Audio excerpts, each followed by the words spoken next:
Well, good morning, everyone. Thank you for being here. Sorry about the delay. And for those of you who are online, I'm sorry you're not able to see us, but I know you're able to hear us. So that's great. So I'll go ahead and call the regular meeting of the Monterey Regional Waste Management Authority Board of Directors to order. And I'd like to welcome our newest director, which is Mary Ann Carbone, the City of Sand City. Thank you for being here. Thank you. It's an honor to be here. Thank you. So roll call, please. Chair Shirley? Here. Vice Chair Delgado? Here. Director Askew? Here. Director Barber? Present. Director Garcia Arizola? Director McKee? Here. Director Pedori? Here. Director Byrne? Here. Director Carbone? Here. We have a quorum. Great, thank you. Can everyone please stand and join me in the Pledge of Allegiance? I pledge allegiance to the flag Of the United States of America and to the republic for which it stands, one nation, under God, indivisible, with liberty and justice.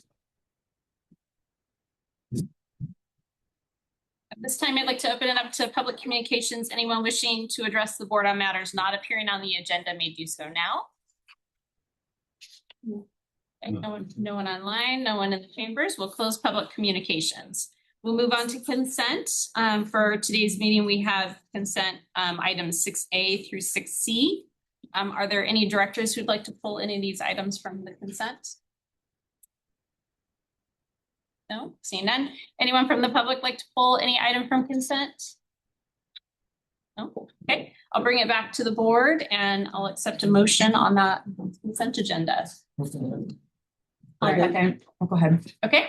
Moved by Director Pedori and seconded by Director Barber. So all those in favor say aye. Can I make a comment? Right. Oh yeah, absolutely. Yeah, sorry, Sure. thank you. I just want to comment, 6H is a resolution of appreciation for Director Jerry Black. We're on the authority. Oh, on the authority. Oh, sorry. Yeah. Oh, God, sorry. Yeah. Okay, thank you. That's okay. So again, we have a motion by Director Pedori and a second by Director Barber to pass the consent for the authority. Yes. So all those in favor say aye. Aye. Any opposed? Okay, motion passes unanimously. And then I think we're going to save general manager communications for our regular board meeting, as well as board communications. All right, so I'll go ahead and I'll join the authority meeting, and we'll move on to our regular board of directors. All right. So I'll call the regular meeting of the ReGen Board of Directors to order. And again, welcome to Mary Ann Carbone. Thank you for being here. Roll call, please. Chair Shirley? Here. Vice Chair Delgado? Here. Director Askew? Here. Director Barber? Present. Director Garcia Arizola? Director McKee? Here. Director Pedori? Here. Director Byrne? Here. Director Carbone? Here. We have a quorum. Great, thank you. All right, we've already done the Pledge of Allegiance. So I'll go ahead and open it up to public communications. Anyone wishing to address the board on matters not on the agenda may do so now. None online, none in the chambers. We'll go ahead and close public communications. And we have our consent agenda 6A through 6H. Anyone like to pull any of those items or make comment? No? I would do comment. Okay. Thanks. On 6H, I just wanted to call out that this is a resolution of appreciation for Director Jerry Blackwelder from Sand City, who's been on this committee or this board for quite some time. And I don't know the dates, but I just it was an absolute pleasure to work with Jerry, and I really liked. And I know we'll do other things. We'll have a yeah. But I just wanted his resolution to acknowledge that and thank him for his service. Yes. Okay. Great. All right. Would anything that the directors would like to pull from the consent?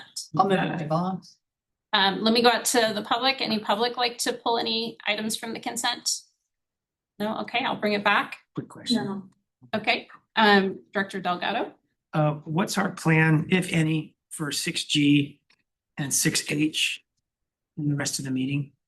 Well, we have their presentations. They're under recognition and presentations. Okay, thank you. Okay. All right. So at this time, I'll accept a motion. Move approval. Okay. All right. So motion made by Director Rudasky, seconded by Director Pedori. All those in favor say aye. Aye. Any opposed? No, motion passes unanimously. All right, we'll move on to 7A, which is the financial report for June and July 2026. Dr. Gerard?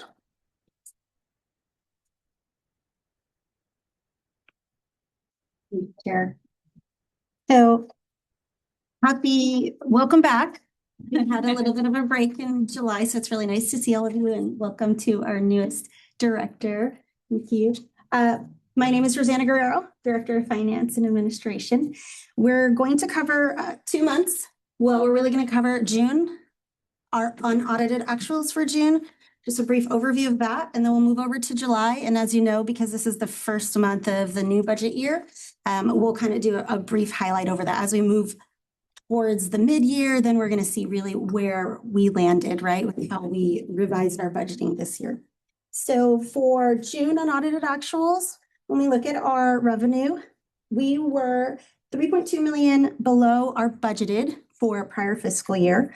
But compared to our prior actuals year, we were actually 2.5 million above our actuals. So again, this is unaudited. We close our books to the end of the year, and that's where we really know where the dust fully settles. But the positive is that we are revising and making adjustments to the way that we budget, right? We are gonna refine that, get better and better at projections and all of the pieces that play in. But when we look at the overall actuals from last year to our unaudited, we actually were at a 2.5 million increase in revenue. When we look at like the why behind that, a lot of that has to do with our contract waste. So we did bring in, as most of you know, new contracts this year. And so that did help to balance some of the drops that we saw with our power, because we did have difficulties with PG&E, things like that, to where we didn't actually hit our marks on our power revenue. When we move over to our employment costs, our actual employment costs were about 1.9 million below budget. Again, we know that we're always trying to recognize that our budget is full-time staffing, full FTEs, plus we also consider that there are a lot of positions that do require overtime because we cannot have work stoppage, right? Because we're providing a public service. So when we look at our prior year actuals, we did have an increase of approximately 1.2 million. We do know there were new positions that were added. We know that we applied our compensation study adjustments because that wasn't like just a 1 year. It was a multi-year layered approach to get people to that market median. We had our cost of living increase. We also have things like overtime and things like that where they all play into changes. And then, of course, we were in that second year of adding an additional PERS contribution to lower unfunded liability. When we look at our operating expenses, we have our unaudited actuals at approximately 6 million below budget. We do know what we saw with this new budget year, that we did see things like capital improvement projects, that those costs were wrapped into our operating budget. And so we're refining, right? We're starting to recognize and do those deep dives to make those adjustments. So those types of things where you see that they are below budget, that we are recognizing that for the new year. When we look at our actuals from last year to this unaudited actuals, we're actually $280,000 decrease in our operating actuals. So it's always good to see that you decreased, right? Again, once we close the books, we'll have that final dust settled. So when we look at change in net position, our unaudited actuals are about 3.3 million better than the projected budget at that time. It's that push and pull of expenses and revenues, right? And then when we look at our prior year actuals, we can see that this was an improvement of about 2.9 million. So our net position at positive 2.9 million actuals over unaudited actuals.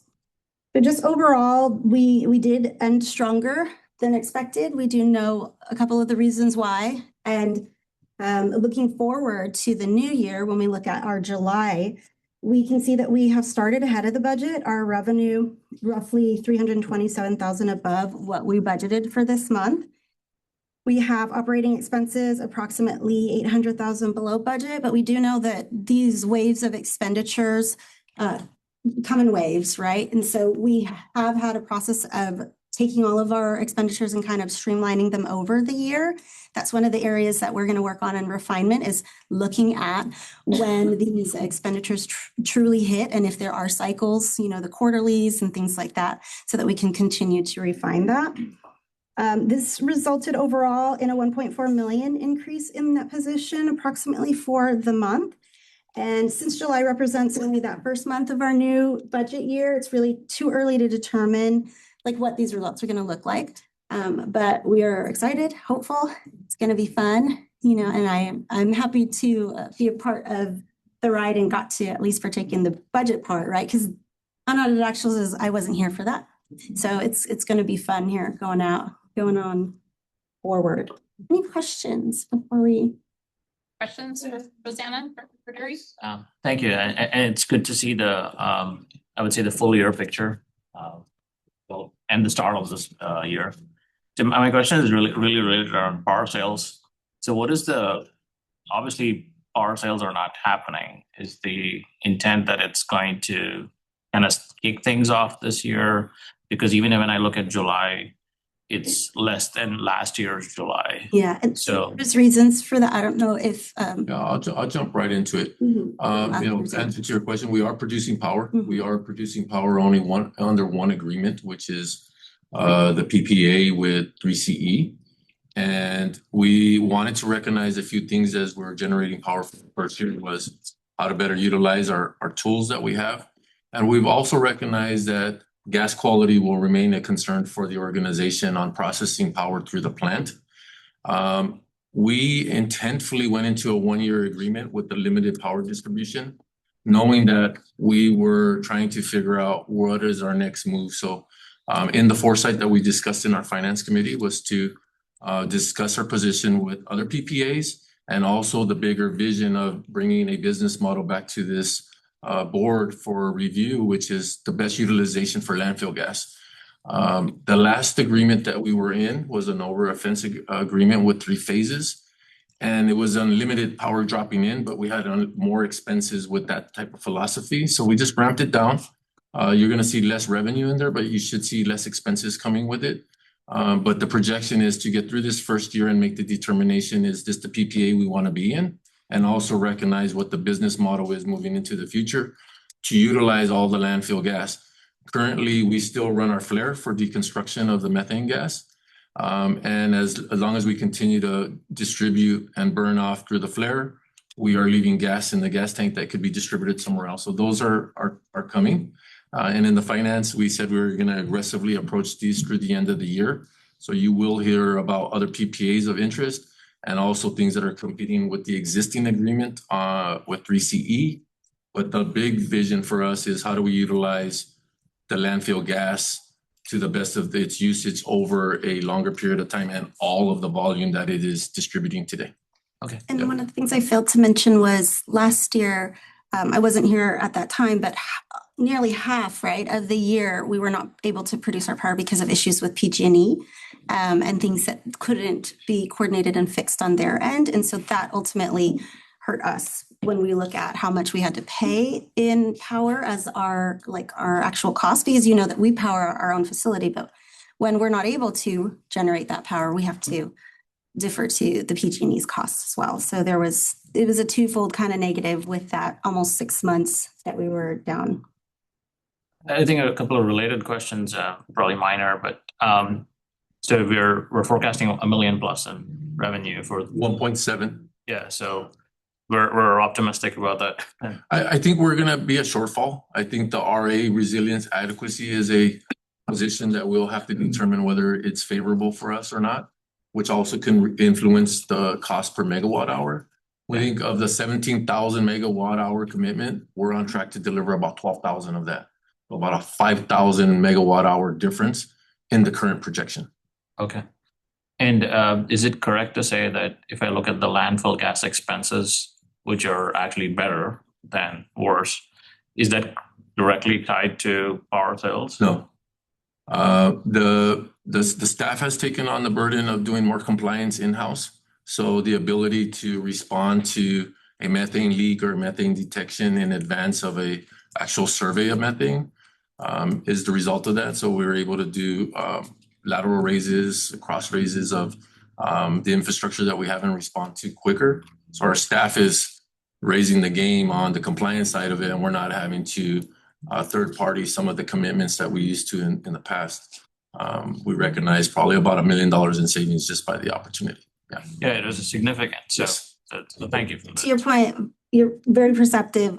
Maybe one of the things that I failed to mention is last year, accounting and finance did a really good job of recognizing at what point is each expenditure, like where are they being enmeshed? And where can we do a greater detailed job of separating out? So what portions are going to be required? And I don't know if David wants to also jump in here, but from my understanding, it was at what point do the expenditures absolutely have to happen? And then which ones actually are just us producing our gas and power, right? So where do we draw the line of what if one or the other were to disintegrate, what costs are true actual costs ongoing for that other party, and being able to separate that and make sure that the accounting and the budgeting for each of these departments is more accurate and refined to what is the true operating costs of each was they had to go in great detail to be able to separate that, and that did occur this prior fiscal year. So what you saw in the budget for our new year is the result of that refinement between those two departments. David, would you like to add? I can add, both Felipe and Rosanna explained it well. I'll just add that the power sales and power generation is an optional element of our business. So we have a flare which will satisfy the compliance elements of having a landfill. And so the separation we're talking about here is separating what's required as part of the landfill and compliance and what's an optional business decision that ReGen has made over the years. Because you can burn all the gas in the flare and be completely compliant, or we can take the gas and utilize it and make power and generate revenue, but that's a business model that we have to look at. The technical reason of why power generation is so difficult with the setup we have is that we're aggressively pursuing more extraction of gas out of the landfill, which means we're getting more gas, right? Good. That gas comes with impurities. It comes with liquids that are in the gas, moisture that is in the gas, and it also comes with a chemical called siloxanes. Siloxanes is another fancy word for like sand type materials. And so we've done a significant amount of root cause analysis of the engines and why there's been so much downtime, and it has a lot to do with the gas quality. We're getting more gas, but it's also dirtier gas. And so if we make a business decision to continue with power generation, we've got to make investment decisions on cleaning up that gas so it's suitable to run in an engine, right? So you don't want sand going into your car engine. You don't want water going into your car engine. You want to clean that up, refine it so that you can increase the uptime. So these are the things, and as Felipe mentioned, we're talking about refining and understanding and really getting down to what is the root cause for the downtime. And this is what we're generating. And now looking at this as an optional business case to determine, are we ready to make those investments? And is it the best business case for ReGen? Thanks. Yeah, thanks. I have a follow-up question. It's going to be a board policy decision, but if your expense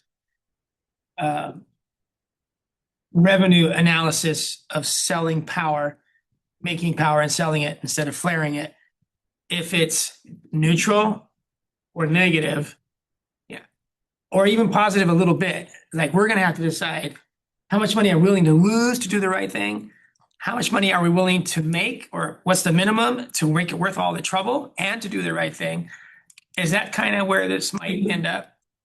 Absolutely. That's the crux of the whole thing. We're looking at the amount of risk that ReGen is willing to take on. You know, making power and making commitments to generate power puts ReGen in the role of fulfilling those commitments. And if we don't fulfill those commitments, rightfully so, that we have repercussions to do that.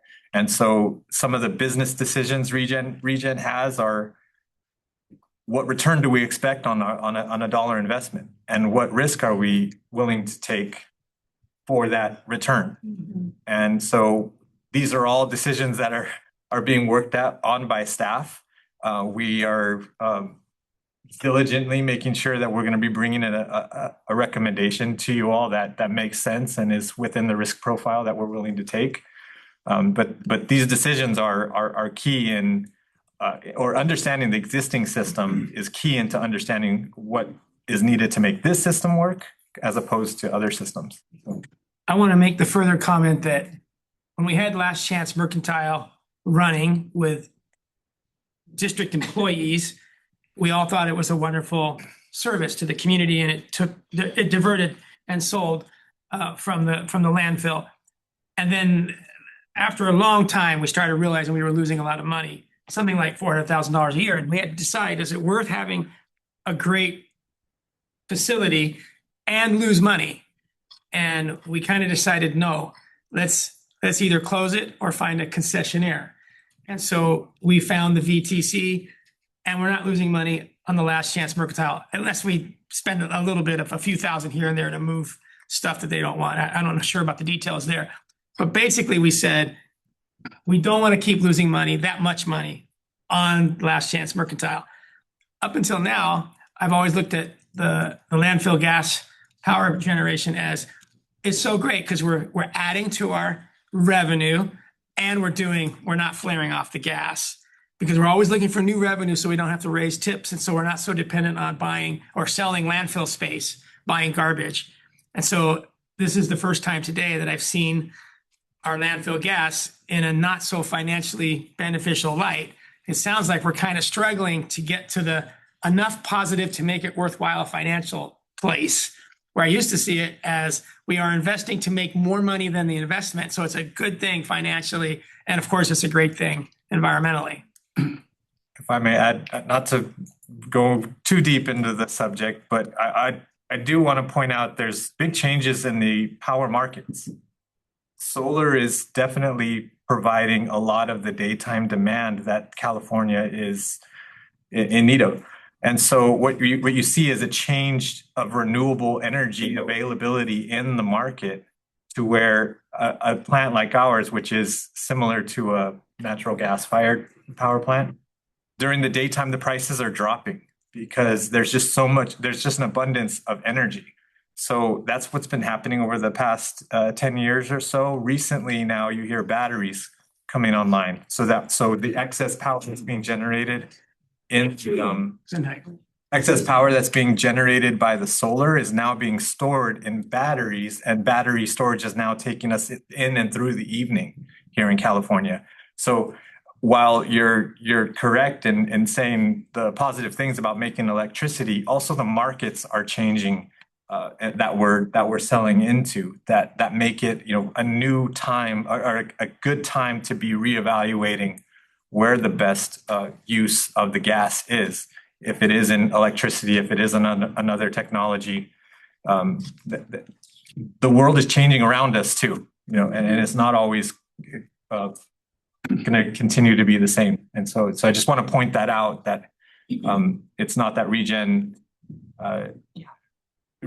continuing to do what it's doing wasn't necessarily a bad thing. It's everything is changing around it to make. Now we're talking about what's the best business case for it, and it can still be reuse. It can still be power. We just need to make a determination what mix we're interested in. And Chair, if I may, just, I think the positive results of the studying and investigating, we've done two.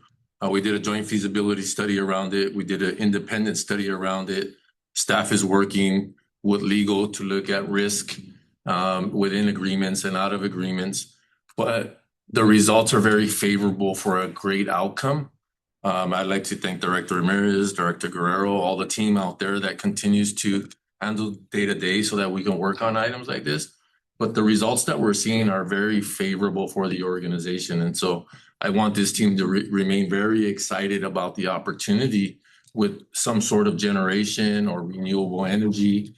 We're on to something, and we are putting all the options that are available to the organization on the table. And some of them we weren't happy to hear, some we were happy to hear, But we'll work through all of that and we'll get back to this board. This board will be the final decision on the outcomes that we make for the organization.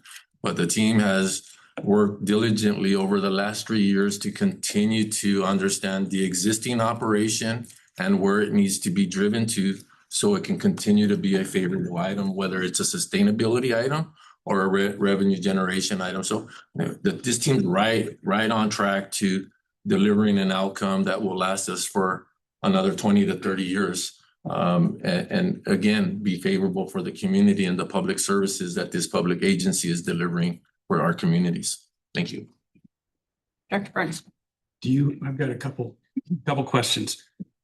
Do you have an idea of when you're going to come back to us to make a Yes. decision? I'd love to be back within this year with some position and some guidance requests from you guys and presenting some items that we're right in the midst of now. So yes, I am pushing to deliver some outcomes, at least visibility around what those outcomes can be with this existing board, because you guys have been here for the duration of the work that we put into it. You've heard it consistently, either in special presentations or workshops or within these own budget building processes that we have, trying to deliver the outcome of a business model. So I'm very excited that you asked this question. I'd love to deliver some potential outcomes to the board to start recognizing the direction we can go into. Do you see, are you planning to come back with a yes or no kind of situation, or is it going to be a discussion that's going to be shades of gray? No, I would like to get a yes or no, and it's contingent of PPAs that we're committed to in today, ones that we were committed in the past that we want to resolve so that we can understand what the best usage for the remainder of the gas product is, or the total amount that we're going to be trying to distribute. So very on the cusp, and we would love to be back within the next couple of months with some deliverables on this item. So we're probably not the only landfill operation that's faced with this decision now. We're still one of the many few that attempt to do stuff outside of its normal operation of landfilling. Most landfills are singular. They don't have other operations around it. And I would say we are one of the cutting edge landfills because we do consider it and we do see it in our portfolio as a positive position for our organization. We're fairly unique. So it's not like that some higher level agency would say, we don't like burning off all this methane. We want to help them do this. We're just an outlier. Yeah, sometimes it's the easiest things for the smaller agencies. So there's a lot more smaller agencies than there is significant ones. We're not the only ones that are trekking this avenue, but we're many. We're a few. We're a few that are. It's really a shame that much methane is getting burned off in this day and age. But how does this affect the negotiations that have been going on with Monterey One Water? Because that's sort of been in the background. It's right in the midst. We want to better deliver with Monterey One Water and work on a term sheet that could deliver an outcome of an agreement. So that's part of the decision. Yes. Okay, good. Thank you. Great discussion. Dr. Carbone, do you have a question? Yes, just a comment. I was going to follow up with Director Burns' last portion of his questions or comment. Monterey One Water, and I do know that you have a valuable commodity here and that you have partners very in the near vicinity that were willing to run their plants. They're looking for solutions too. So I think you have a good partner here. They're a good neighboring partner who that you could have partnership with this. All right. Thanks everyone for this discussion. Two things to close us out for clarifications. When we look at the unaudited actuals, the bigger things with LFG specifically, I would consider this a budget anomaly with what happened with landfill gas, right? Because we had external impacts with PG&E that were inhibiting us from being able to produce the amount of revenue that we would normally see. In our new year budget, that's why you will see that I didn't do like a 50% cut on the revenue, because that's something that we wouldn't normally expect to happen for almost half of our year to have that impact. The second thing is what is nowhere in the budget explicitly called out is the fact that because we produce our own energy and run everything on our land, it's a cost savings to us. And so if we were not to be doing that, then that is additional millions, right? That is impacting our regular operating budget. So then the expenses overall increase in that respect. So just those two things for clarification. And like everybody mentioned, there's some really cool opportunities with that business model that everyone is really teasing out and vetting, like I'm taking what he's crunched and we're like, taking it and working it in all different ways. So that way we can bring something back to the board that we feel confident in, that we know is going to take care of ReGen, both our family, and then also like the greater whole for the business model. So it is exciting, but I wanted to make those clarifications because like I mentioned, that was really an anomaly this past budget year, and we do not foresee that happening this year. All Thank right. you. Thank you, Director Caro. Appreciate it. All right, we'll move on to our recognition and presentation. So the first one is a recognition of Dora Crescencio, Sorter 1 for 20 years of service.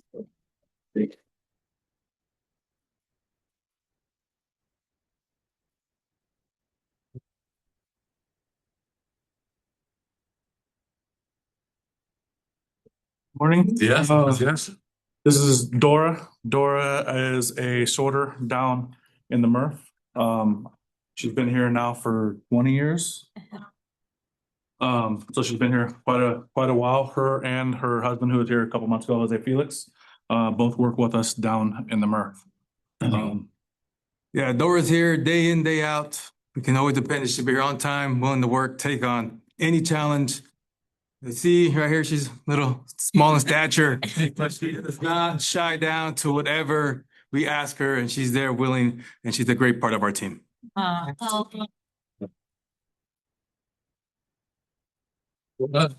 ¿No traes unas palabras para el equipo de nosotros? Híjole. ¿Tipo de gracia o algo? Muy agradecida Sí. por el conocimiento que recibo y para los puntos que ellos dijeron. She's just, Leo, you want to She's say? grateful and appreciative of the reward, the recognition she's receiving, and with all the kind words she received. No me lo esperaba. She wasn't expecting. Oh, no.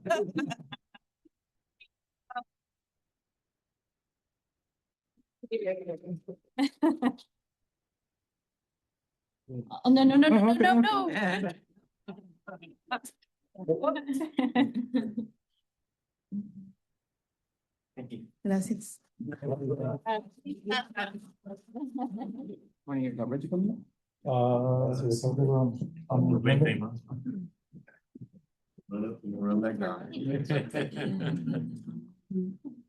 Right, next we have a recognition for Regina Santa Cruz, who's the Operations Support Specialist for the year.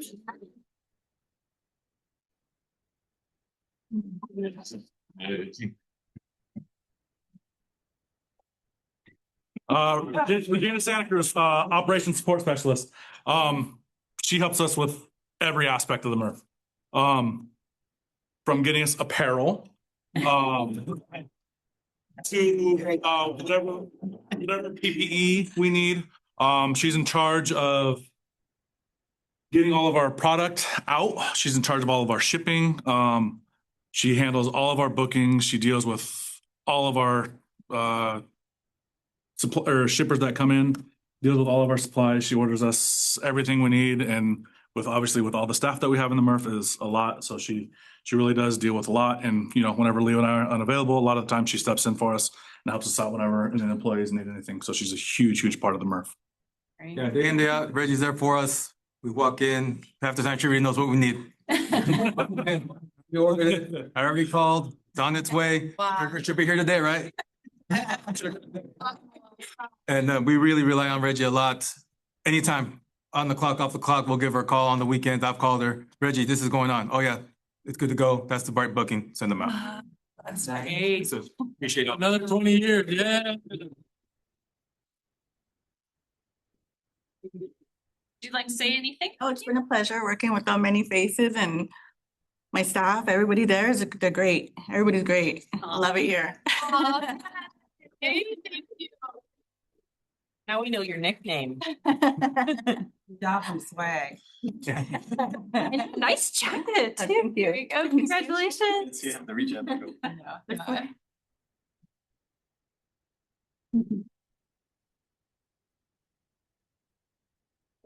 Thank you.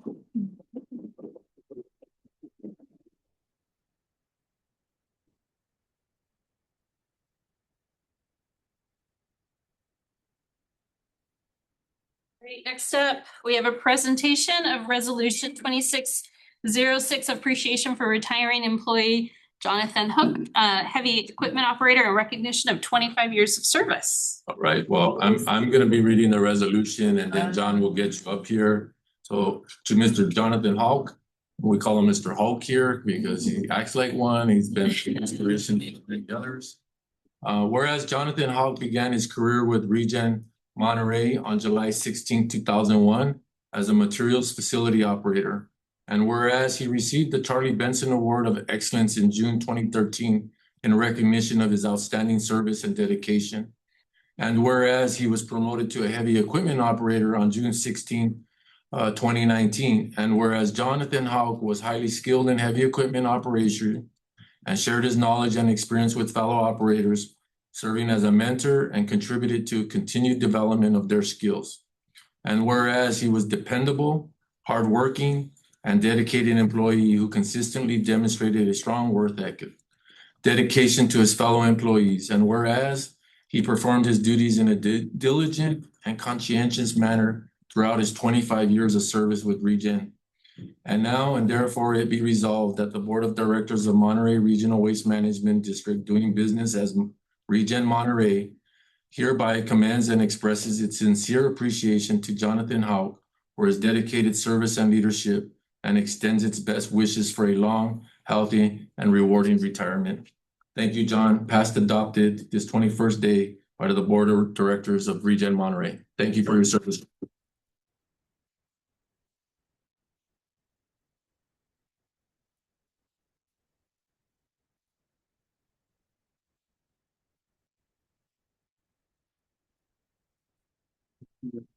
Sure. Right.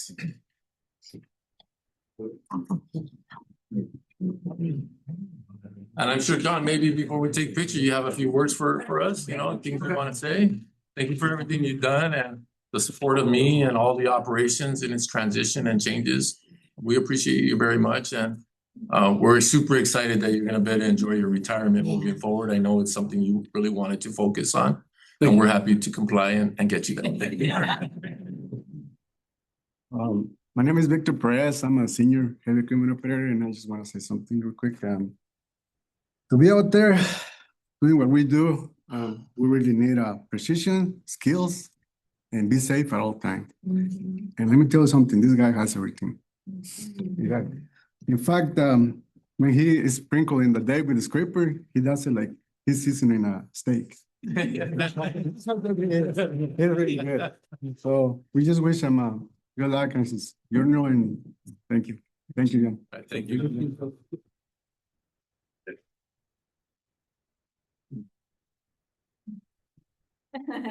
Congratulations. Here's your resolution Oh, thank you. and your certificates. There you go.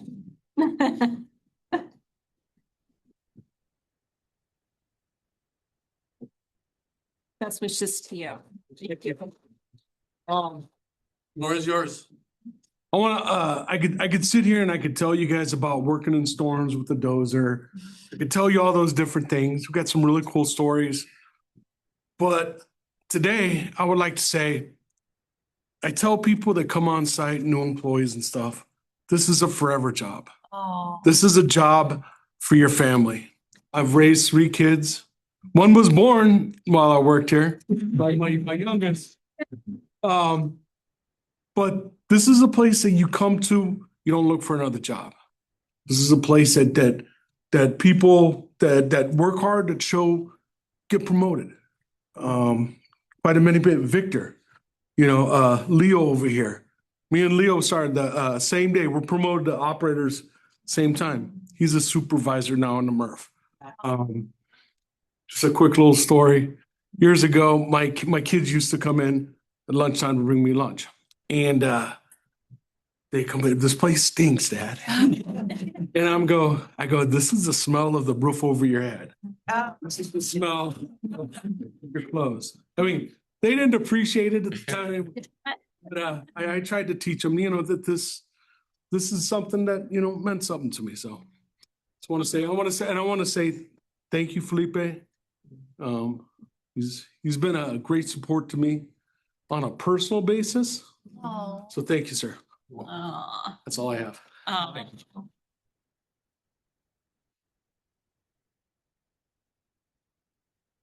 The testimony. How nice. Yeah. Yeah. Okay, and our last is a presentation of Resolution 2607 of appreciation of Director Jerry Blackwelder. So I'll go ahead and I'll read the resolution. In appreciation of Director Jerry Blackwelder. Whereas Jerry Blackwelder represented the city of Sand City on the ReGen Monterey Board of Directors for nearly a decade, from January 20th, 2017 to July 5th, 2026. And whereas before he served on the board, he was part of the construction crew that built the Last Chance Mercantile. And whereas he has served on the Personnel and Finance Committees, providing valuable guidance on labor negotiations, personnel matters, employee safety, particularly during the COVID-19 pandemic, and provided sound advice on operational and financial matters. And whereas during his tenure on the board, ReGen Monterey expanded and enhanced its solid waste management infrastructure, including 2 landfill modules, 6 and 7, the upgrade of materials recovery facility, MRF 2.0, and long-term landfill disposal capacity, all at one of the lowest rates in the region and the state. And whereas Jerry Blackwelder understood common challenges of construction projects and thus was able to provide practical input from his experiences, aiding capital improvements and facility development. And whereas he cultivated exceptional working relationships and demonstrated a strong commitment to collaboration, environmental stewardship, and effective public service. And whereas he was a valued member of the board whose thoughtful leadership, genuine kindness, and dedication to ReGen Monterey's mission earned the respect of his fellow directors and left a lasting impact on the organization and community. And whereas his input was consistently insightful, practical, and often delivered with a light sense of humor. Now, therefore, it be resolved that the Board of Directors of ReGen Monterey hereby commends and expresses its appreciation and best wishes to Jerry Blackwelder, passed and adopted this 21st day of August by the Board of Directors of ReGen Monterey.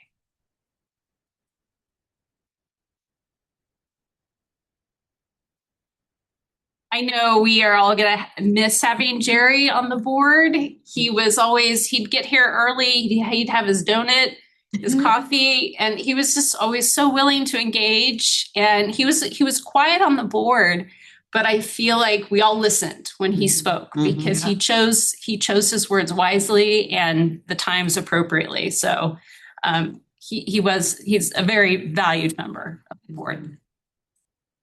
Yes. Yeah, I definitely would say he's going to be missed. I enjoy talking to him afterwards and before, like you said, he would always be here before. But I always remember when I first came and in between the meeting or right before the meeting or even right after, you would hear him going,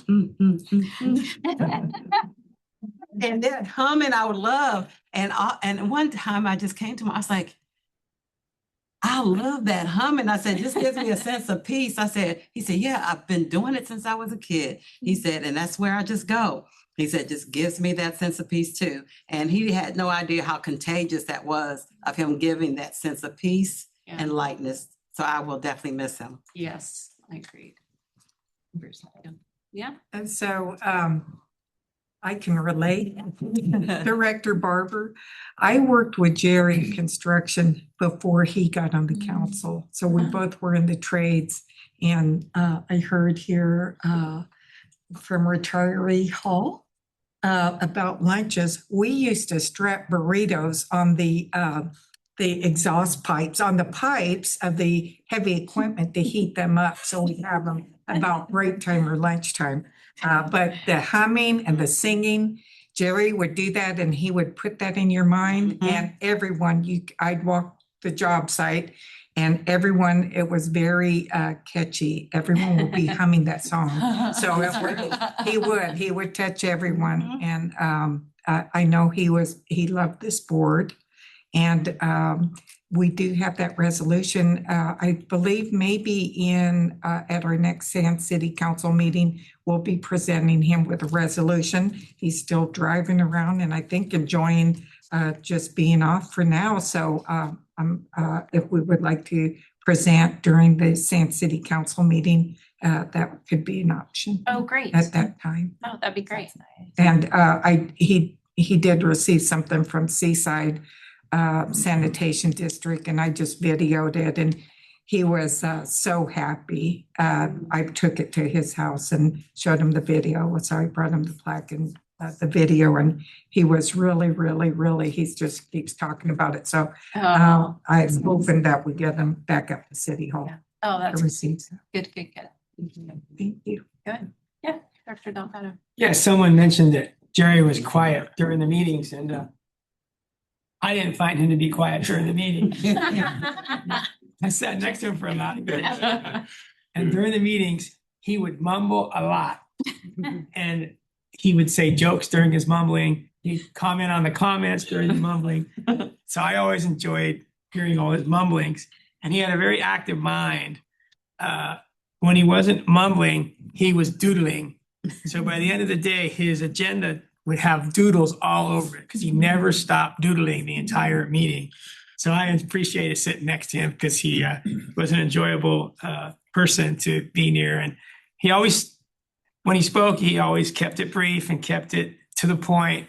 And I appreciated the way he approached the board and his conduct during the board meetings. I really appreciated that. So thanks to Jerry Blackwelder for so many years. How many years? Almost 10. Yeah, that's great. Yeah. I'll just, if I can. Sure. Yeah, just like Jerry, I think there was this sort of a group of folks that were here when I joined ReGen, Jerry being one, that were just so welcoming and so steady. And the steadiness of leadership at ReGen is what has, I think, allowed for so many of the staff initiatives to have, steady support. And he was just kind, like the kindness that set a culture from the board is something I strive to embody and emulate in all the spaces that I am. But, you learn that from the people around you. And I take that from Jerry, just the kind welcome. You belong here. We're all in this together. And there's history that we're bringing to the table. So that we can, so that we're guiding a ship forward. I really appreciated Jerry's leadership here and really enjoyed working with him. Thank you for doing the resolution. Sure. Yeah, I agree. He will be deeply missed on this board. Absolutely. All right. Well, thank you, everyone. All right, so we're going into the discussion and action items. We have 9A, which we're going to table for the moment because we will we'll hit this after our closed session.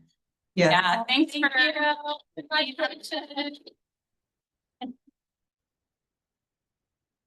So we will go ahead and move on to 9B, which is the new classification of communications associate and pay schedule from Human Resources. Me again. Thanks.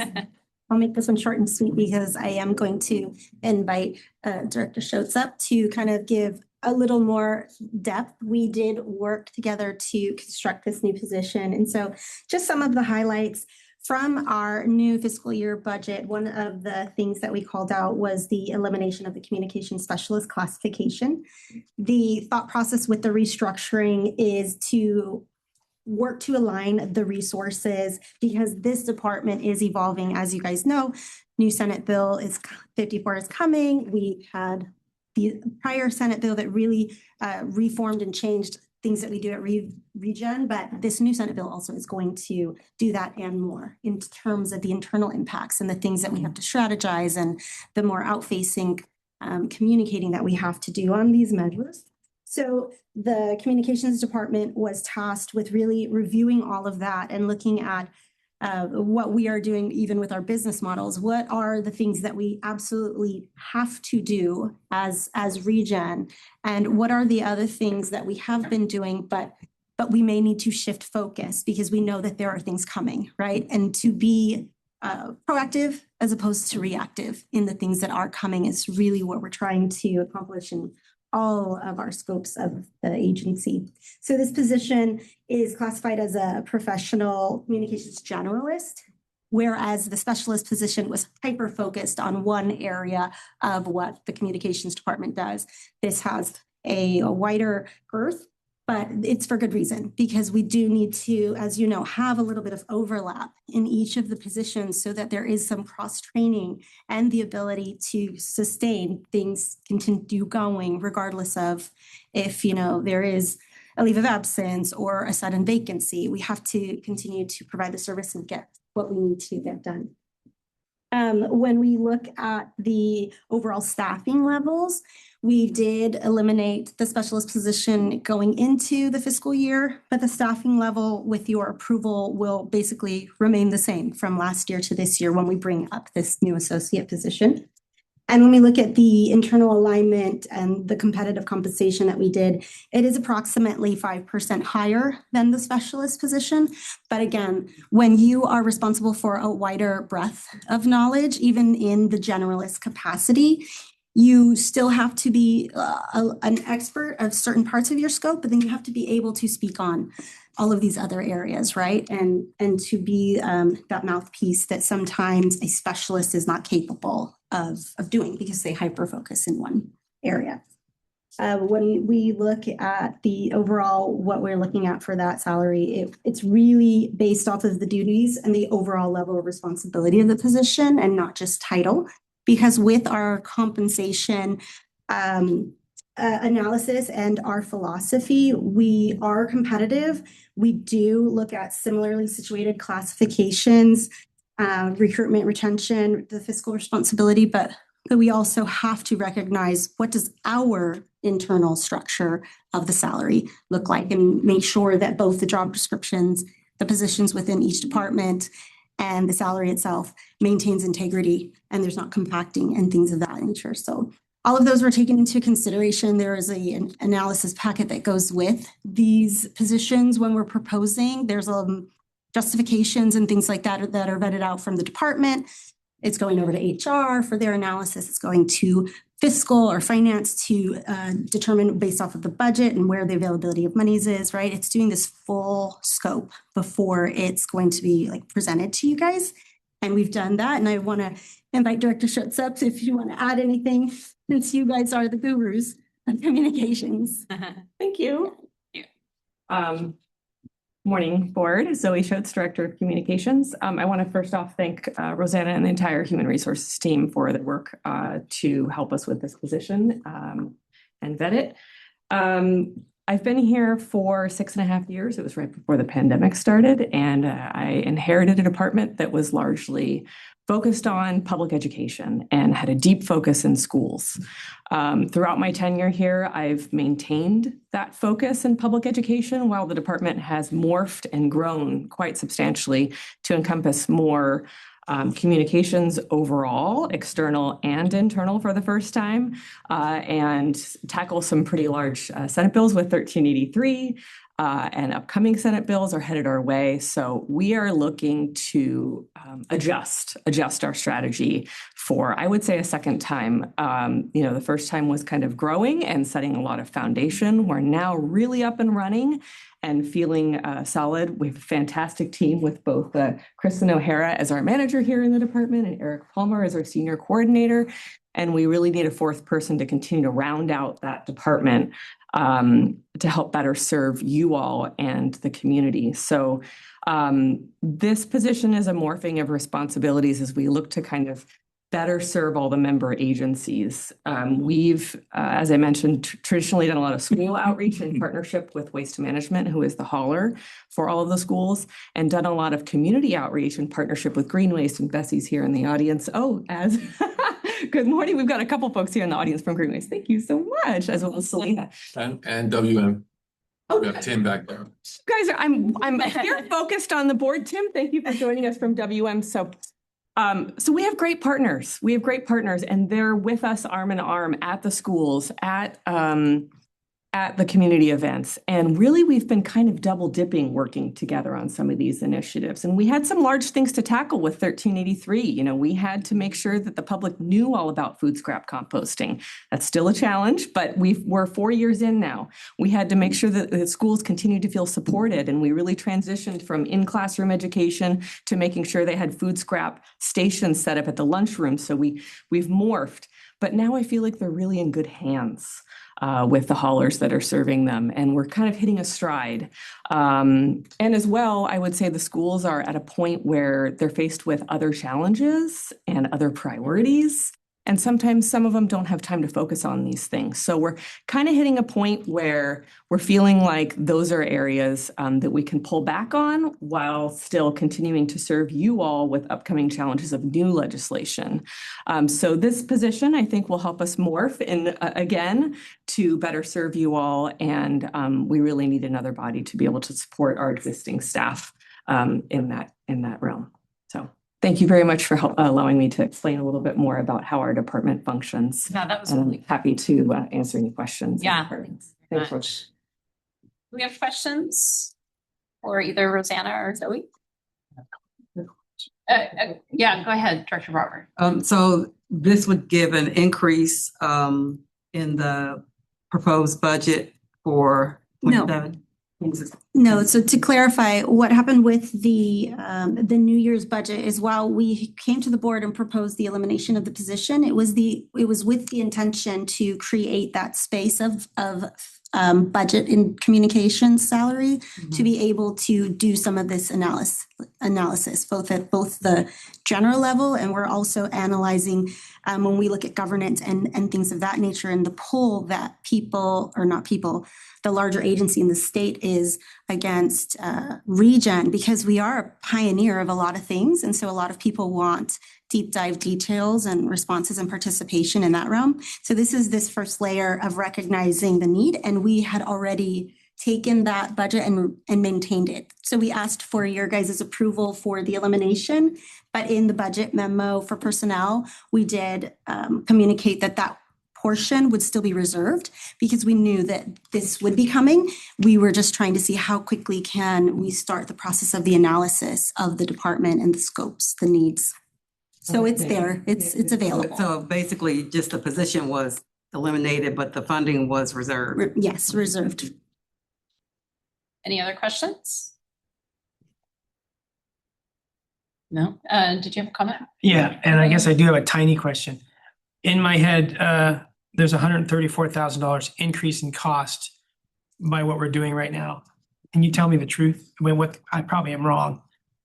So that is an approximation. It's inclusive of salary and benefits. We budget at least a step 3, but we have some grace there depending on if someone elects family plan versus other. Yeah, so there is an approximation there. So approximately a $134,000 increase, or is that just more a replacement from the old position to the new position? It's a shift. It's a shift over. So all of that is still inside of the communications personnel It's budget. even better. Yeah, up until now, I thought So- it was above. Right, Okay. no.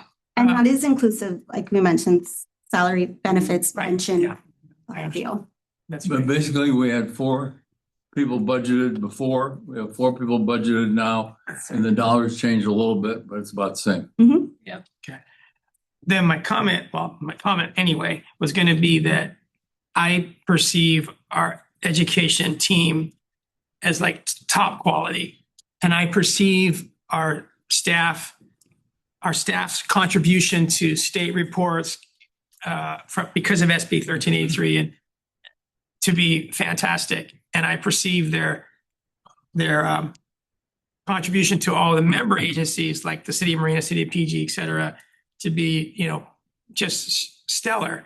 And it relieves the cities from having to be the experts that this team is. And I know that there's a huge requirement, a huge laborious requirement for data tabulation, analysis, reporting, sharing it with external agencies, maybe via the member agencies, but ultimately going to the state. So I think that's like the bread and butter of what the team does and what this position does.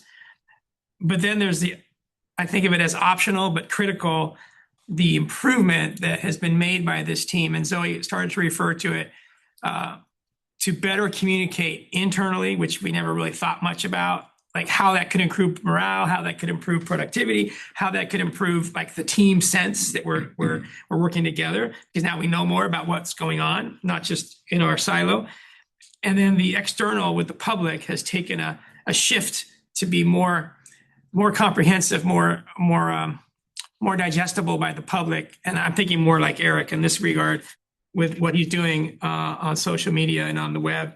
And so I see that as optional because we didn't have to improve internal or external communications, but it's critical to improve sort of the team effort with the public and us working together. But if it ever comes down to a financial crunch, we may have to give up the wonderful results of better internal and external communication. But for now, because we can afford to, it's the right thing to do. And I hope we can do it forever. So I just want to say thank you to the three of you, sorry. Franco was on your team earlier. It makes this, it's one of the easy things to point to that makes this organization so above the average or, above industry standard. So the education team. And now our financing is going the same direction. Our engineering is going the same direction. Our legal, it's really, thanks to Felipe for, seeing all this through. But for now, just thanks to the education team for these great improvements we've seen. Thank you. And anytime we do look at making the ReGen family smaller or larger, right? It's a very intentional analysis, and there's a lot that will go into it. You guys may recall that for the new budget year, we did propose the elimination of the assistant accounting manager position, and instead of adding a position that would be able to carry the analysis, the data crunching, and some of the places we want to be in terms of the information that you guys would desire. And so all as a whole, the entire family and all the departments, we do look internally at ourselves as also the greater whole of what's the best and where our needs are fitting. And so it wouldn't, if push came to shove, right, it might not be this position that would be eliminated. It might be another position or a retiree going out and then not backfilling. We're always trying to be very intentional and conscious of that. So. Thank you. Yes, Director Byrne. That was a great comment that Yeah. the mayor just made. Definitely. This is just another example, and I hate to keep giving glowing recommendations and commendations to a number of staff members, but this is like a master class in how all of our agencies should be working and keep our eyes on the future and constantly making adjustments, fine tuning things that make a huge difference.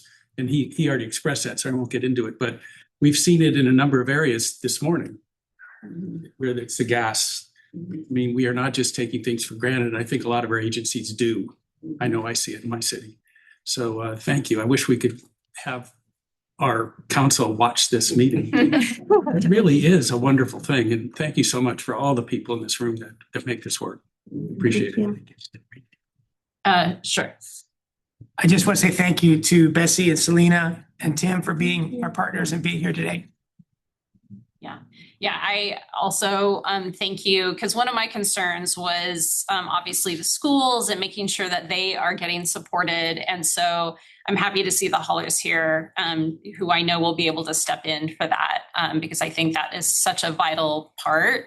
But again, what you talked about intention, and I think what we're doing is looking at what our agency needs to tackle and is being very intentional. And so I appreciate all those words. So. Okay, great. Any other questions? No. Okay, so we'll go out for public comment on this agenda item. Any comments on this item? Yeah. No? Okay, great. All right, so we'll close public comments and we'll bring it back to the board for discussion and motion. No recommendation. Okay, so motion moved by Director Dore, seconded by Director Rudascu. All those in favor say aye. Aye. Any opposed? Motion carries. Thank you. All right, we'll move on to 10A, the 2030 collection franchise planning update. Thank you. Good morning again. Thanks for your approval on that last item. One of the ways that we've grown over the last year has been with collection franchise planning. So not only are we communications, but we're definitely external relations and government relations and all those other things to support these member agencies. So I appreciate your comments. So an update on this process, the TAC franchise subgroup is now squarely in phase 2 of this process, which is the RFP process support. This phase includes incorporating the public, council, and staff feedback into the next franchise agreement, as well as laying groundwork for the formal RFP solicitation process. So our subgroup has met 3 times recently in multi-hour, I think it was 3-hour meetings maybe each, to really dig into all of the details of the existing contract and also availability of services, while keeping in mind what we heard out of the public surveys and what we heard at all of your councils and board meetings, to make sure that the priorities that the public outlined and your boards and council outlined are being incorporated into this next agreement. So we've gained some experience. We're going through all of those little details. Your staff members are a key to this conversation. They're the conduit for all of that information that wasn't collected in the survey, but maybe they're hearing from you all or other folks in town. And we're putting together a draft RFP. And the draft RFP document will initially come to our board for a quick review, possibly a recommendation for the councils and boards. And we're looking forward to that happening in November. That's our current plan. And then coming to your councils and boards in December. So this will incorporate all of that feedback. We're still in process right now. I'll just make a comment. We're still in process right now of kind of developing that draft RFP document. So if there's any feedback that you heard, last time I came in, I said, now's the time to provide your feedback. So if there's anything that you've heard over the course of the last month or so that you feel like your constituents or the city, your cities and special district in Pebble Beach's case need as a part of this process, please contact your staff liaison. I can provide those contacts. I think I've done so a couple times in the past. But we're really kind of getting into the meat of what the next agreement could look like, and looking forward to receiving the council and board feedback as well as the public feedback on that draft RFP. So we'll likely come with basically like a shorter term sheet, not like the entire contract. So you'll get a chance to see at a very high level and an easily digestible level what that could look like. And then in January, the plan is January 2027, plan is to release that for bidding to the prospective haulers. And I'll remind you that we have at least 5 haulers who have indicated interest in this process. So we're very thankful to all of them for their participation in this process, including our incumbent hauler, Green Waste. So with that, I can answer any questions. Thank you. Questions for Zoe? Yes. So a couple of quick questions.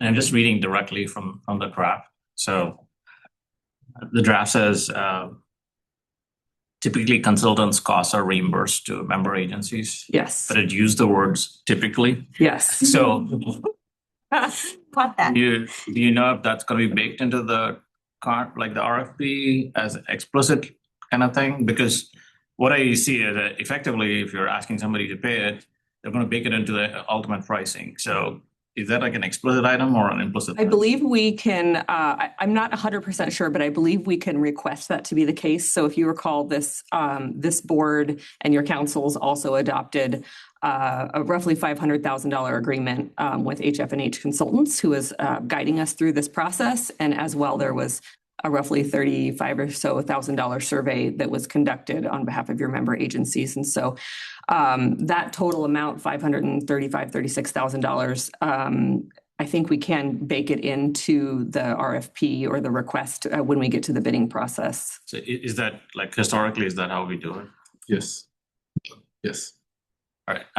And then the second thing, this is just a minor item, but just you've already probably considered, but noting that this is going to be released January, right? Mm-hmm. And so we're saying November, December is when it comes to council. Mm-hmm. It's like the time when councils change is the time when there's holidays. So I just wanted to just call that out, if nothing else, to see if there's any way we can kind of like finesse that more than.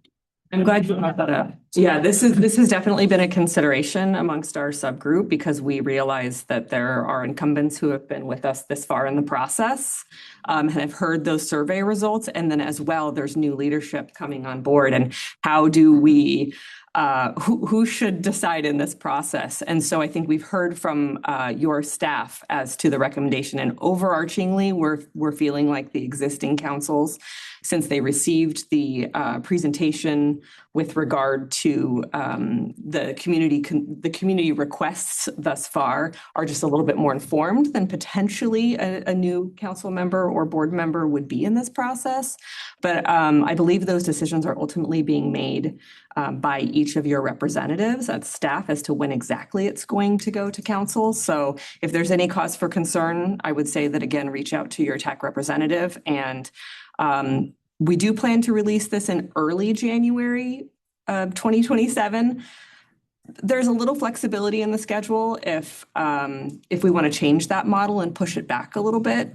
We do have, I would say, probably over a year worth of buffer space, right? Probably in between 2028, 2029, and 2030, when we expect the new contract to come, whereby there's a lot of setup that if we were to have a new hauler come in, they would need to be able to provide new trucks and new carts and all sorts of different things. So the transition process, we allocate for time in there, and we certainly don't want to short anyone if that's needed, but there is a little bit of buffer and wiggle room in there as well.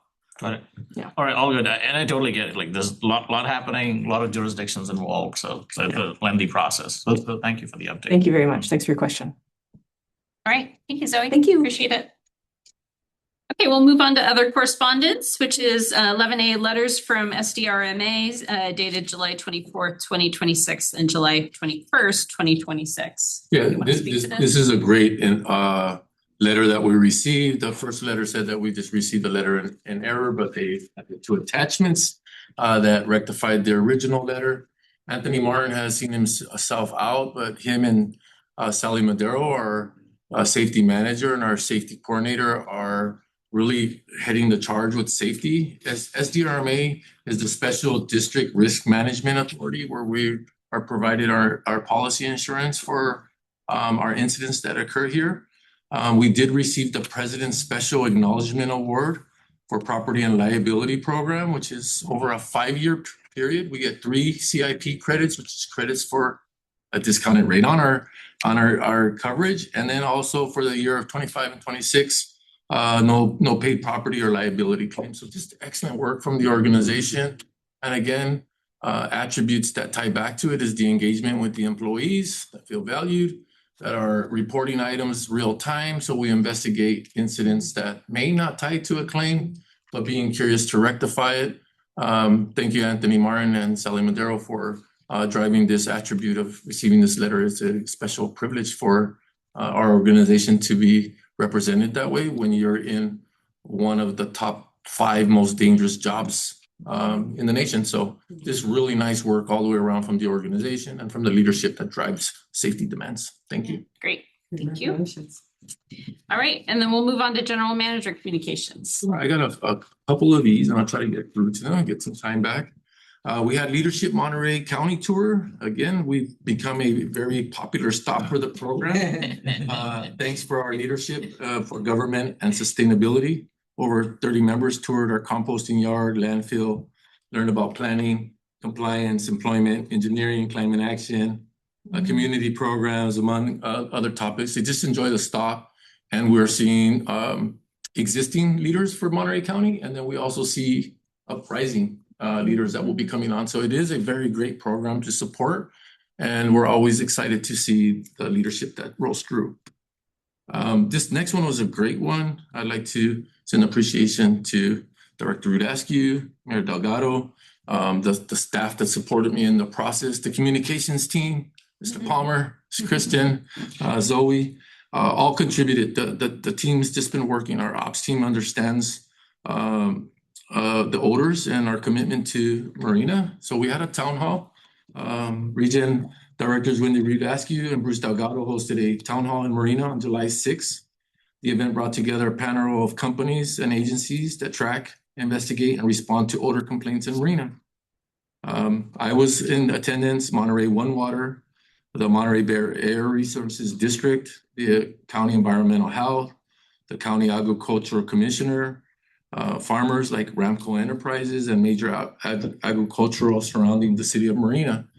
The attendees learned about many sources of potential odors in Marina, regulatory and compliance activities at the state, local level, federal level, and the steps that each agency takes to investigate these odors. We all take them very serious. And it was an item that, ReGen traditionally had handled independently. So this meeting really brought the scope of other lenses and other attributes and other people that help us comply and get to a point of investigating what the actual root causes are. It was a great meeting. It's posted on the website, videos available. And I think what was outstanding about it is the comprehensiveness that the community was able to receive from having multiple agencies contribute to their impact to the community. So I really appreciate it. It's been one that has been of my interest since day one, since I arrived here. And I think we've cultivated a partnership with the community of trust and understanding, and then also the public service that we're delivering at the same time. So it was a ball of yarn that we were trying to untie. And thank you again for the members of the community that showed up. Waste Management was there, Green Waste was there, and other community members that got to learn from the opportunity. And, to kind of describe it, in Bruce's words is, we want to be able to talk to our neighbor over the fence and talk about the reality of all these different things that are occurring and not really singling out any one agency in the process of doing so. So thank you. We need help with the edible food recovery grants. They're now open. So spread the word. If you guys, when you guys receive your board overview, that's a good point to send out and distribute and say, hey, look, we're looking for people to participate in the grant funding. I think it's one of our most appeasing days that we come to this board meeting where we see we're helping the community, we're helping the people that are in need in the community to deliver food and keep food in transition to get to the right places at the right time.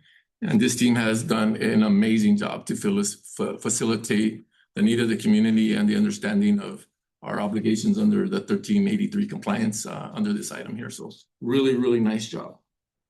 Can I ask you a question on that? Yes. Is there a deadline on that? Deadline. October 15th is when the grant application. October 15th? Correct. Thank you. And my final general manager comment is I'm happy to announce that our Director of Engineering Compliance, David Ramirez Edison, has been selected as ReGen's Assistant General Manager.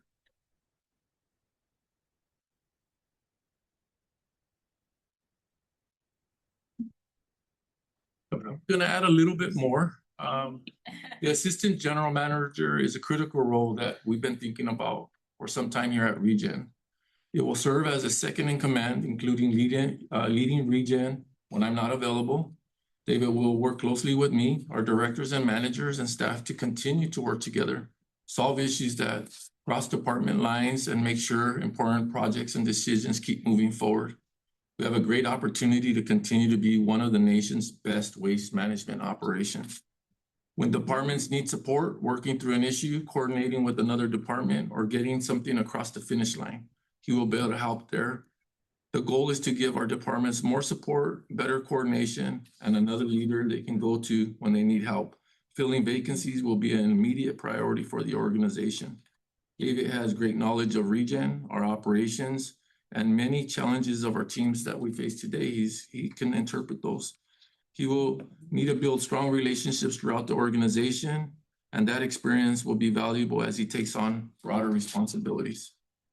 Please join me in congratulating David. I'm excited to have him step into this role, and we look forward to additional leadership and support he will bring to all of ReGen for the years to come. Congratulations.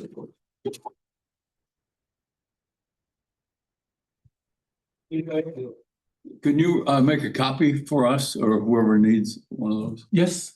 I'd like one. I will absolutely make a copy of this and we'll have them ready for you on the way out. You guys will indulge me in a Yes. story here. Get up. Let us see you. Look at you now, huh? So first, I want to thank the board of directors for the support, and Felipe, and really the team is amazing here. When I first applied to ReGen, I applied 3 times for 3 different positions. Third time was a charm for me. Third time was a charm, and I was sat here in this room with William Mary, the general manager, a couple general managers ago, and I sat with him, and at the end of the interview, they asked, "What do you have any questions?" And I have my go-to question, which is, "Do you have any concerns about me taking the position?" William did not hesitate. You do not have any waste experience. Okay. 100% true. Nevertheless, I came on as one of the engineers here, and over 10 years of working here, I realized how true it was. I didn't know a lot about it, but as you've seen, the team here is 30 years of experience, 20 years of experience. They are so knowledgeable. They are experts at what they do, and we come in as the team with humility, learning from them, understanding what their day is like, checking assumptions. And that's really gained me so much knowledge throughout the years. And I plan to continue that humility and understanding from the different departments that we're going to lead, communications, finance, operations, and continuing to learn from them and understand where I can help and where I need to get out of the way. So I just really appreciate the opportunity, and I look forward to serving the community. This is, as you've heard from all the people who came up with the retirements and longevity stuff, this is a forever job for me, and I really love this place, and it has to do with the people and the meaning behind what we do. So appreciate it. Thank you.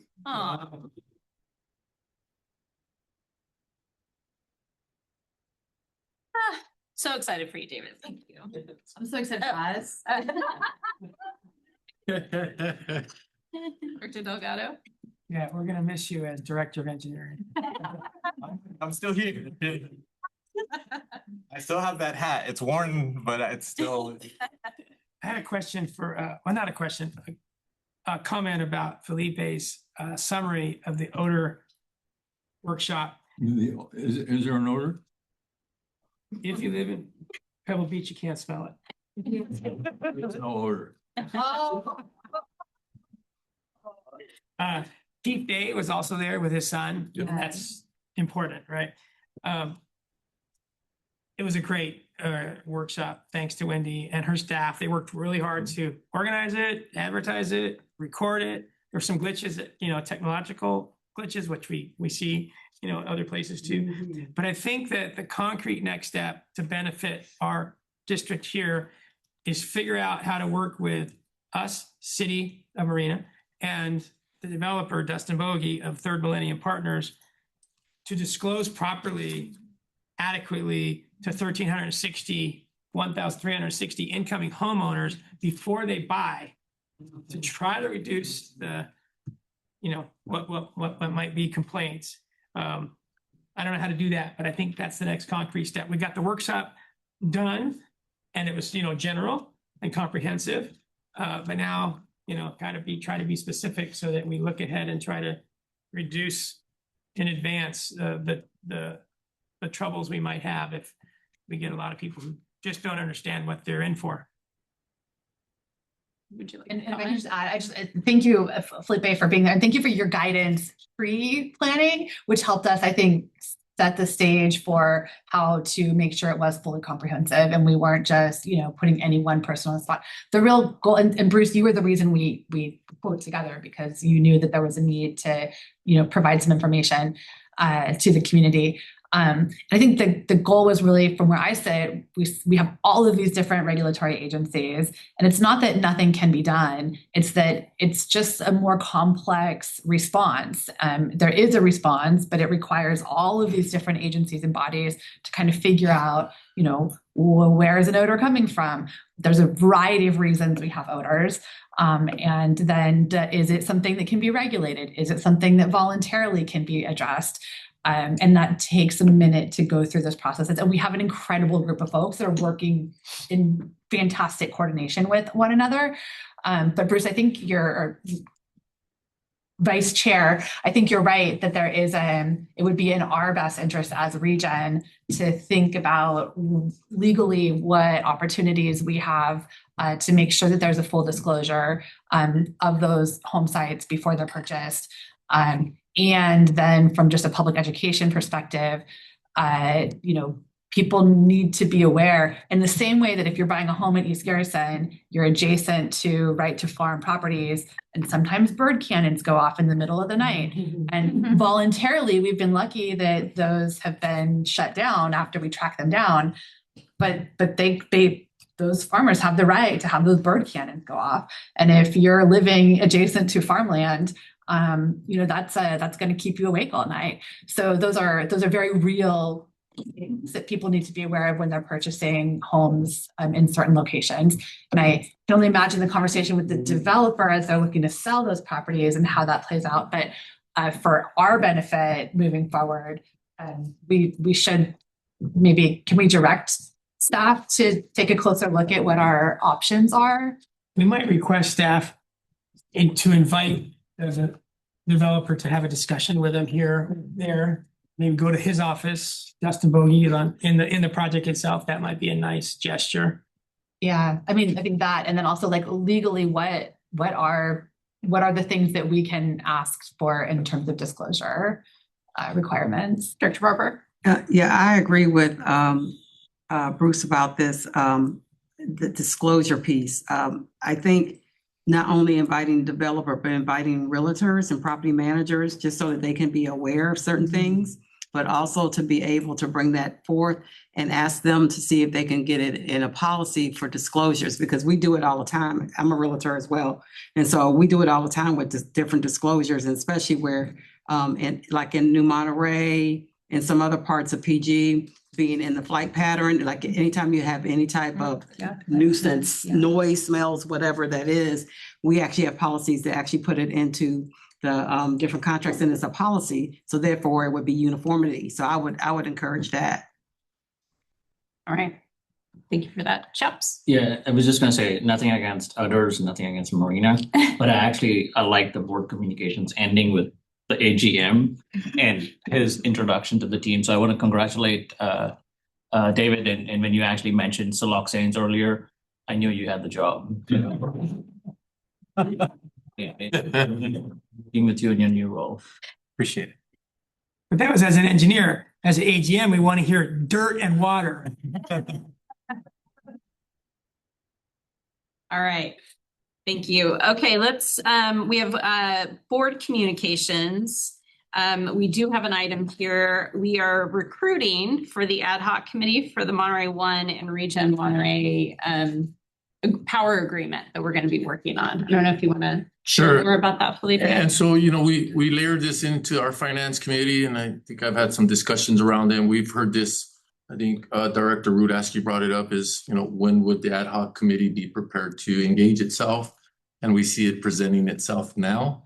And I think this is a great opportunity for having two members of this board join us in the ad hoc committee to receive guidance as we are starting to plot the plan and the position of our organization.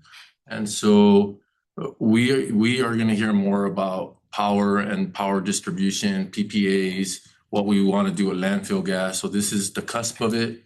And we are prepared to engage with an ad hoc committee, and we will be communicating over to Monterey One Water for them to follow the same pathway to, they already had designated 2 people. And we had 2 designated people, one which was Director Rudaski, and the other was Jerry Blackwelder. And so this is an opportunity for us to engage in discussions that will carry some merit along the way and really hold people attached to the decision-making before we lay the greater foundation of the work that needs to be performed. But there is some key elements we want to get to, which this ad hoc committee can help discover for both organizations. Thank you. And it's going to be starting right away. What kind of timing is that whole event?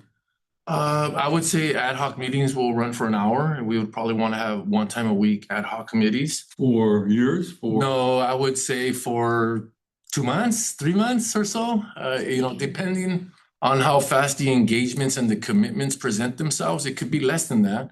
If they take time for the commitments to be rendered by any one of the two organizations, it could go up to 3 months. So about a 3-month period. Thank you. Are there any direct, oh, go ahead. I would, if I can nominate you, Kim, I think that as the chair of the region. I'm open to who might be interested as you're suggesting, but I think that there's so many moving pieces in the conversations that have happened historically. And as we move forward, having that depth of understanding about how ReGen operates, the internal, just the internalness and the nuance, I think would be really valuable to have your perspective in that space. So I don't know if you're available. I haven't talked to you, and I'm just throwing that out as a. Thank you very much, Wendy. I appreciate that. I would be interested in it. I think subbed for Jerry for the ad hoc committee the last time it met. So, but I'm interested see if anyone else is interested in this. Bit of a time commitment. Well, everybody jump at once. I know. Director Delgado, this is. I think you were going to say something. And if I can too, I mean, I guess the other question of that, Bruce, is, I don't know, I know your term is ending on the council, but we know that doesn't mean that the service on ReGen isn't, I mean, that's up to a council discussion. So I think if you're planning to stay too, you've also got that depth of. Yeah, I'd like to be with David until it's all over. Life, it's a life commitment. This is a retirement position. That's why I got into it. I'll definitely be here, through December. I don't know how, maybe that's 1 meeting or 2 meetings. And maybe that's okay because we'll have Kim, regardless of what happens with me, continuing. So someone else. I also think that Chaps would do well as one of our two. Maybe I could start and then he comes in, or maybe he just comes in at the start. It's up to the board. And I would like to stay on if the new council wants me to, but they may want, one of their own to be here. That's totally the norm. What Gary Bales did here was not typical. Yeah. Can I ask a question? So is the requirement for 1 person now or 2? I will commit. So I guess we just need 1 more person. Oh, you need 1 more person. Yes. So I'm fine with Bruce. We to back up too or continue. I mean, there's some history there too. So if you want to jump in and then we can. I'm happy to start. Chaps, would you be willing to fill in if I can't continue past December?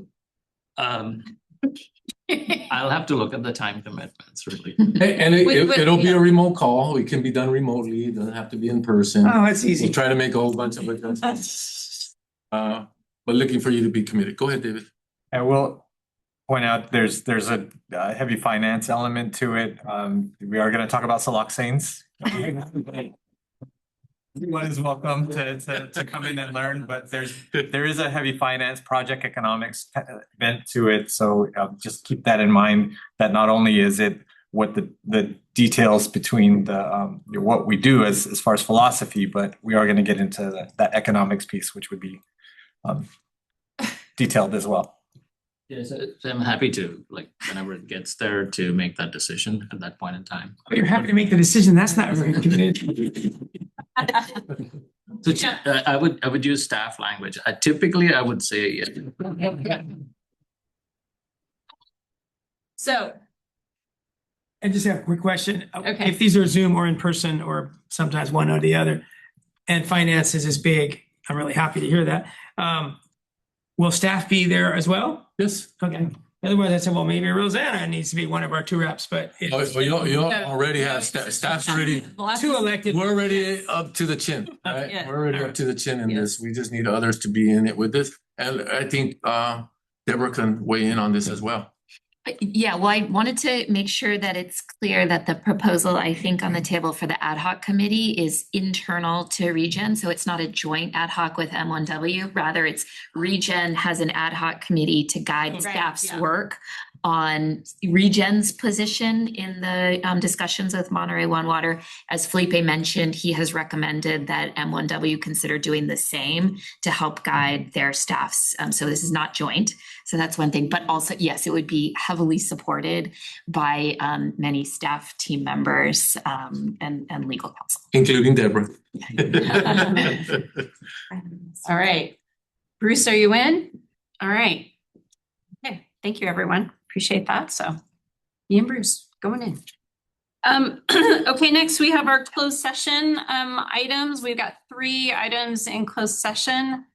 We have one dealing with real property negotiators. This is between CalAm and ReGen regarding the price and terms of payment for the pipeline easement requested across Charlie Benson Road. And then we also have the public employee performance evaluation for our GM. And then we also have the labor negotiation in regard to the GM. So at this point, I'll open it up for public comments. Any public comments on these closed session items?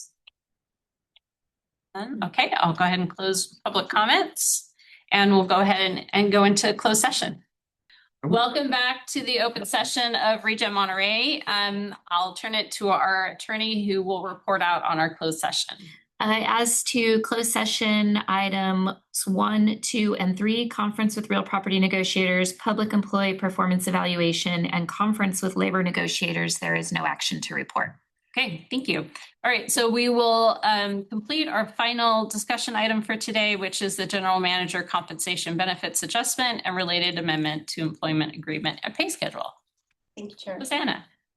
So just as the memo directs, this is the last portion of the final evaluation, and we are presenting the general manager's requests on compensation retroactive to July 1. It consists of a 5% increase associated with the 2024 compensation study that was completed. So this is that next movement towards market median, because he was 15.4% approximately at that time under the market median. So that's the first request. And then the second one, in addition to that, would be the 3.8% cost of living increase that all of the other ReGen employees have already received effective July 1.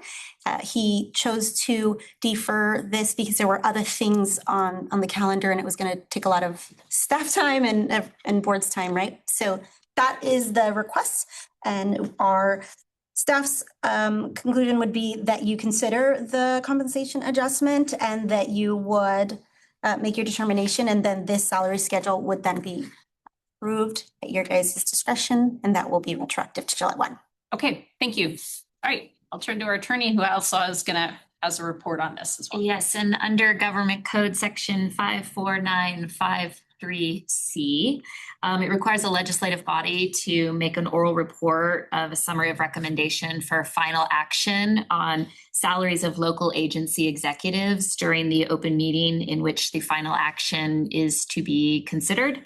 So in accordance with that requirement, the general manager requests a 5% market adjustment and a 3.8% COLA adjustment in salary effective July 1, 2026. This increase, if granted, would equate to about $25,072 for a total annual salary amount of about $303,963. And that concludes my report. All right, thank you very much. Bring it back to the board for any discussion or a motion. Move approval. All right. Second. All right. So moved by Director Delgado, seconded by Director McKee. All those in favor? Can we have discussion? Sure. This is on the Yes. record. You've heard this before. One fantastic thing that Felipe has done is consummate our first ever 5-year union contract. I don't know of that to exist anywhere else in Monterey County history, maybe. And that is an indicator of the trust he has with all of the employees. We're talking like 140 employees or something like that. And secondly, he has worked really well human resource wise when there's issues, problems, challenges. He works through those with human resource agency, our department.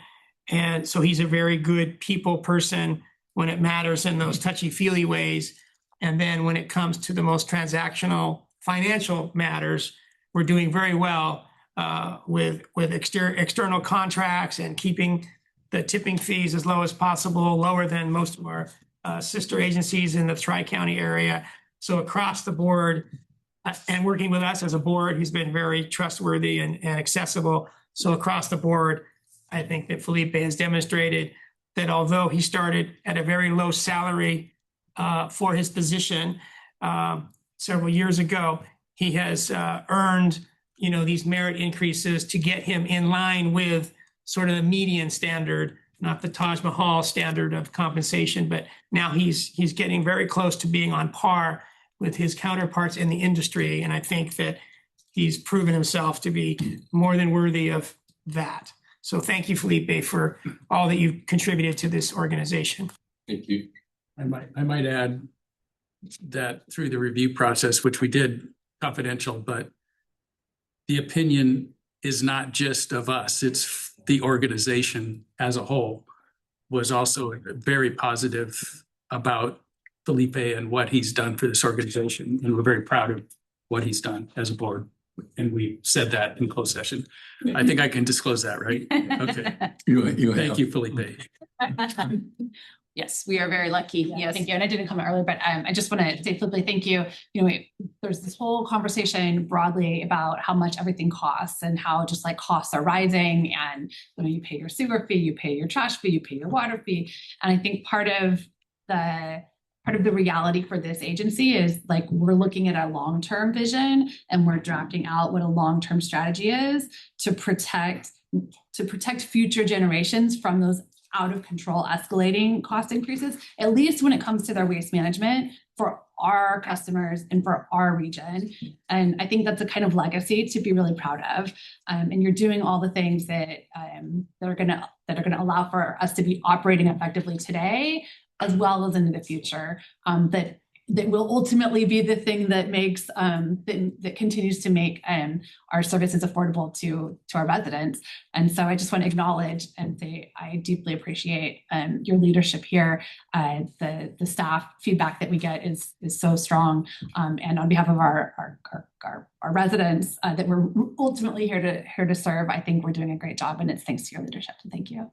Thank you. Yeah, thank you, directors. I completely 100%. This was an easy decision. So, Thank you. All right. All those in favor say aye. Aye. Any opposed? No. Motion passes. All right. So with that, we will adjourn the meeting. Our next meeting is September 18th. So thanks everyone again for Thank you, meeting.